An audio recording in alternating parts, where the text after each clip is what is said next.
Gunray would have been wiser to retreat to the Outer Rim, as other members of the Separatist Council were thought to be doing. But rational thinking had never been a Neimoidian strong suit, especially when possessions remained on Cato Neimoidia the Viceroy apparently couldn't live without. Backed by a battle group of Trade Federation warships, he had slipped onto Cato Neimoidia, intent on looting the citadel before it fell. But Republic forces had been lying in wait, eager to capture him alive and bring him to justice, 13 years late in the judgment of many. Cato Neimoidia was as close to Coruscant as Obi-Wan and Anakin had been in almost 4 standard months, and with the last remaining Separatist strongholds now cleared from the core and colonies, they expected to be back in the Outer Rim by week's end.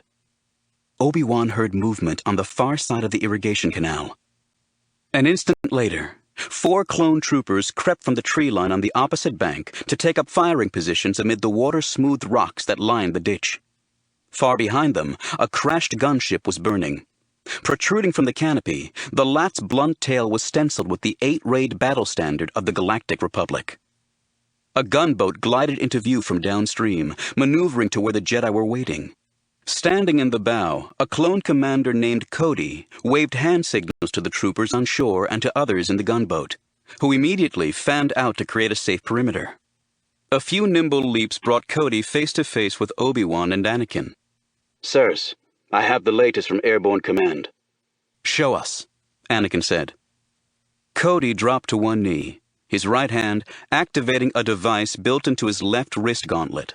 A cone of blue light emanated from the device, and a hologram of Task Force Commander Dodonna resolved.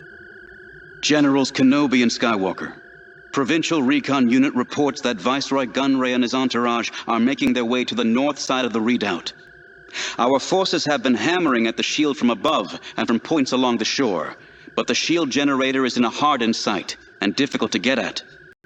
Gunships are taking heavy fire from turbo-laser cannons in the lower ramparts. If your team is still committed to taking Gunray alive, you're going to have to skirt those defenses and find an alternative way into the palace. At this point, we cannot reinforce. Repeat, cannot reinforce." Obi-Wan looked at Cody when the hologram had faded. "Suggestions, Commander?" Cody made an adjustment to the wrist projector, and a 3D schematic of the redoubt formed in midair.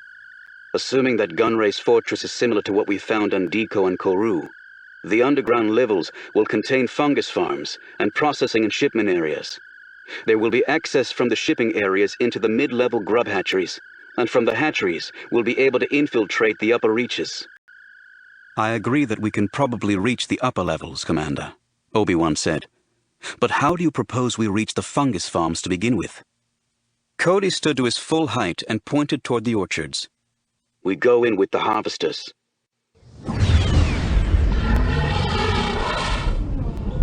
Despite their 2 pairs of powerful legs and the saw-toothed pincers that extended from their lower mandibles, the broad-bodied harvesters were single-minded creatures, complacent except when threatened directly.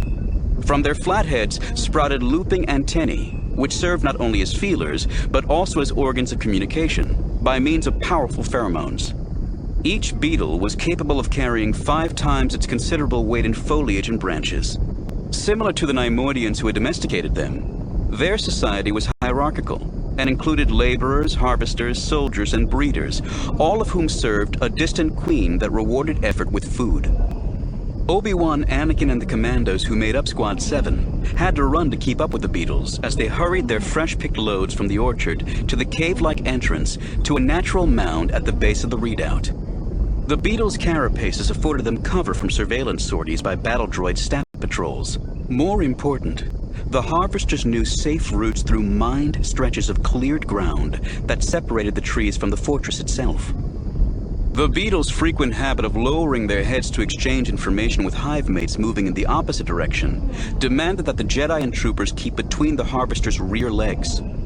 Hunched over, Obi-Wan ran with his lightsaber in hand, but deactivated. As the shielded royal residence came into view, a certain uneasiness seemed to take hold of the creatures, disrupting the ordered nature of their columns. In response to the crisis, soldier beetles were joining the procession, quick to shepherd nervous strays back into line.